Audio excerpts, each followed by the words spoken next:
Video शुरू करने से पहले आप लोगों को हम बताना चाहते हैं कि अगर आप हमारे चैनल में नए हैं तो आप मेरे चैनल को लाइक, शेयर और सब्सक्राइब जरूर कीजिए। आपकी एक लाइक से ही वीडियो बनाने का मोटिवेशन मिलती है।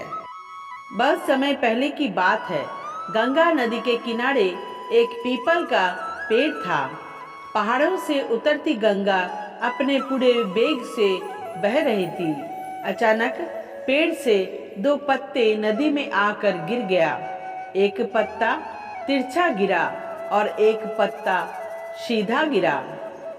जो पत्ता तिरछा गिरा था वो जिद पर अड़ गया और कहने लगा कि आज चाहे जो हो जाए मैं इस नदी को रोक कर ही रहूंगा। और कहने लगा कि आज चाहे जो हो जाए मैं इस नदी को रोक कर रहूंगा, चाहे मेरे प्राण ही क्यों न चले जाए, मैं इसे आगे नहीं बढ़ने दूंगा। वो पत्ता जोर जोर से चिल्लाने लगा कि रुक जा गंगा, मैं तुझे आगे नहीं जाने दूंगा। पर नदी तो बहती ही जा रही थी। नदी को तो पता ही नहीं था कि कोई पत्ता उसे रोकने का प्रयास कर रहा है। इधर पत्ते की जान पर बन आई थी। वो लगातार संघर्ष कर रहा था। वो पत्ता नहीं जानता था कि बिना लड़े ही वही जाना था जहां थक कर और हार कर पहुंचेगा। परंतु अब और तब के बीच का समय उसके लिए दुख और संताप का समय बन चुका था। वही दूसरा पत्ता जो सीधा गिरा था वो नदी के प्रभाव के साथ बड़े मजे से बहता जा रहा था और कह रहा था कि चल गंगा, आज मैं तुझे तेरी मंजिल तक पहुंचाऊंगा। चाहे जो हो जाए मैं तेरे मार्ग में कोई भी अवरोध नहीं आने दूंगा। नदी को इस पत्ते के बारे में भी कुछ पता नहीं था। वो तो अपने धुन में सागर की ओर बहती जा रही थी।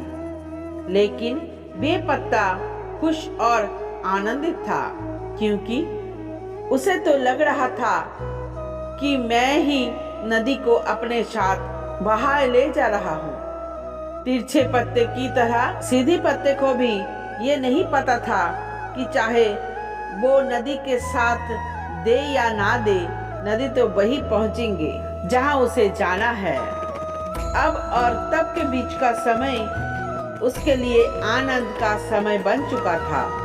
जो पत्ता नदी से लड़ रहा था उसके जीत का कोई उपाय नहीं था और जो पत्ता नदी के साथ बहता जा रहा था उसकी हार का कोई उपाय नहीं था।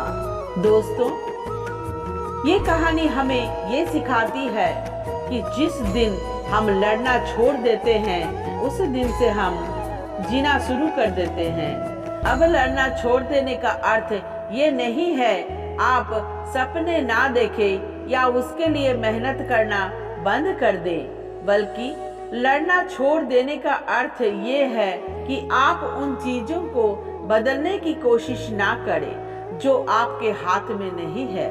वही खुश रहने का मूल मंत्र है। दूसरों को बदलने में अपना जीवन को बर्बाद ना करो बल्कि खुद को बदलो। दोस्तों, ये कहानी आपको कैसी लगी कृपया हमें नीचे कमेंट करके जरूर बताएं।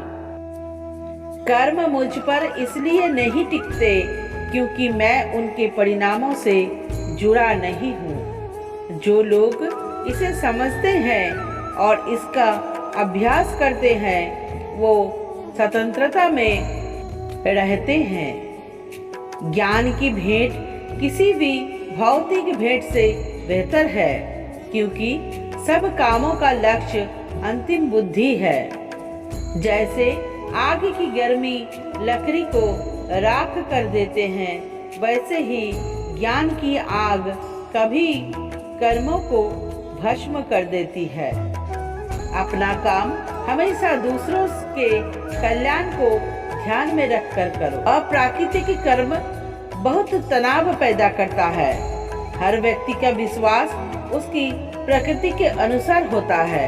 मैं उन्हें ज्ञान देता हूँ जो सदा मुझसे जुड़े रहते हैं और जो मुझसे प्रेम करते हैं। मेरी कृपा से कोई भी कर्तव्य को निर्वाह करते हुए भी बस मेरी शरण में आकर अनंत अविनाशी निवास को प्राप्त करता है।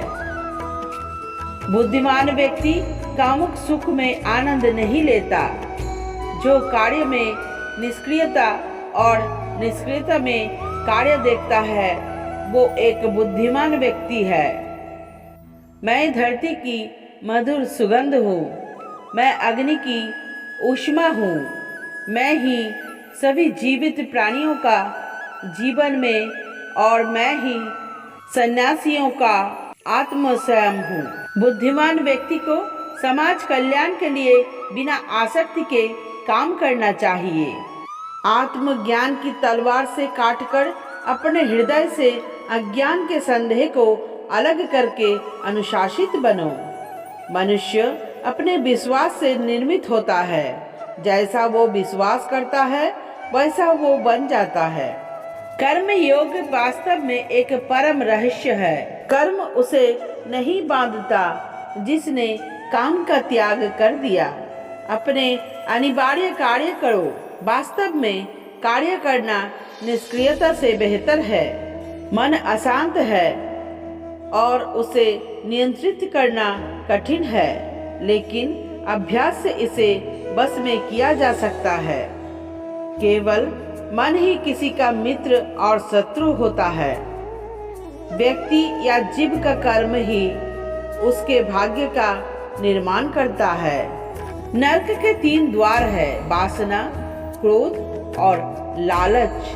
क्रोध से भ्रम पैदा होता है, भ्रम से बुद्धि व्यग्र होती है और जब बुद्धि व्यग्र होती है तब तर्क नष्ट हो जाता है। जब तर्क नष्ट हो जाता है तब व्यक्ति का पतन हो जाता है। जब मानव अपने कार्य में आनंद खोज लेता है तब वो पूर्णता प्राप्त कर लेता है। ज्ञानी व्यक्ति ज्ञान और कर्म को एक रूप में देखता है, वही सही मायने में देखता है। उससे मत डरो जो वास्तविक नहीं है, ना कभी था और ना कभी होगा।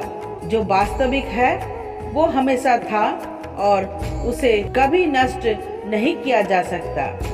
जन्म लेने वाले के लिए मृत्यु उतनी ही निश्चित है जितनी कि मृत्यु होने वाले के लिए जन्म लेना।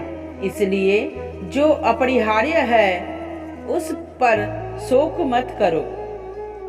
हम जिस हाल में है उस हाल में हमें खुश रहना सीख लेना चाहिए। अगर हम अपनी तुलना किसी और से करते रहेंगे तो इस तुलना का कोई अंत नहीं होता है, क्योंकि तुलना हमारे सुखों का अंत करने लगती है।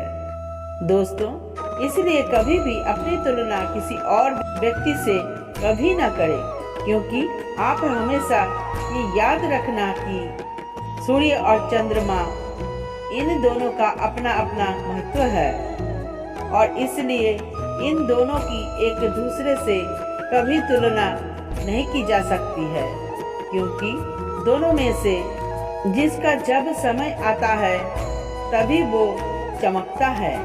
जीवन में सफलता प्राप्त करने के लिए भगवान श्री कृष्ण के विचारों को अपनाया जा सकता है। उन्होंने अपने जीवन में ऐसे बातें कही जिन्हें अपनाकर कोई भी व्यक्ति सफलता का स्वाद चख सकता है। जीवन में सफलता प्राप्त करने के लिए भगवान श्री कृष्ण के विचारों को अपनाया जा सकता है। गीता में दिए श्री कृष्ण के उपदेशों को सफलता का मूल मंत्र कहा जाता है। भगवान कृष्ण द्वारा बताया इन उपदेशों को हर व्यक्ति को जानना चाहिए। उन्होंने अपने जीवन में ऐसी बातें कही जिन्हें अपनाकर कोई भी व्यक्ति सफलता का स्वाद चख सकता है।